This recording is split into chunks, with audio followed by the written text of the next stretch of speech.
Brand awareness campaigns allow you to get your ads in front of people that are most likely to actually pay attention to your campaigns, whereas a reach campaign, for example, is going to optimize to just reach as many people as possible without taking into consideration if they pay more attention to it than other people would. The traffic objective allows you to send people directly to your website. So you could send people, for example, to your blog post, to your landing page, to a podcast, whatever it is. Just keep in mind that Facebook only tracks the clicks that happen on the platform. So if a person clicks on your ad, is being redirected to your website that is very slow, and then they cancel the page while it's loading because it's taking too long, for example, your clicks will not be registered. If you want to consider that, you need to check a metric called landing page views. With landing page views, Facebook is actually tracking if people land on your page, but to track that, you need a Facebook pixel installed on your website.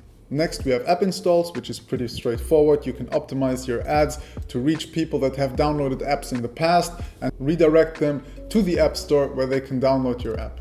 Video optimization allows you to get your ad in front of people that tend to watch a lot of videos on Facebook. This is especially important because we talked about user behavior, and if we create videos like this one, for example, we would like to get them in front of people that take their time to actually watch this kind of content on Facebook, because otherwise we would be wasting money if we showed this ad to people that never watch any videos on Facebook. Lead generation campaigns allow you to collect leads for your businesses. So a lead is any kind of contact information a user gives you.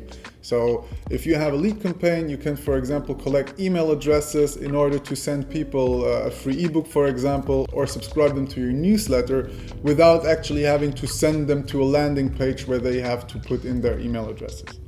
The engagement optimization allows you to get your ad in front of people that tend to engage a lot with content on Facebook, which means they tend to like, share, and comment on posts. This is used a lot to create social proof for your content. So if I have a brand new ad and I run an engagement campaign to my page fans, for example, or people that already like my product or service, I can create likes, comments, and shares that will increase my credibility with other users that have not heard about my brand or product before. Page-like campaigns are, as the name implies, campaigns that are there to increase the number of page likes for your Facebook page.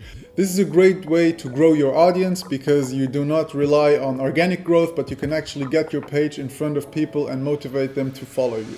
Another great way to combine this is to actually use remarketing ads of people that already engaged with your content or watched your videos and invite them to like your page, and thus growing your audience that you can always come back to.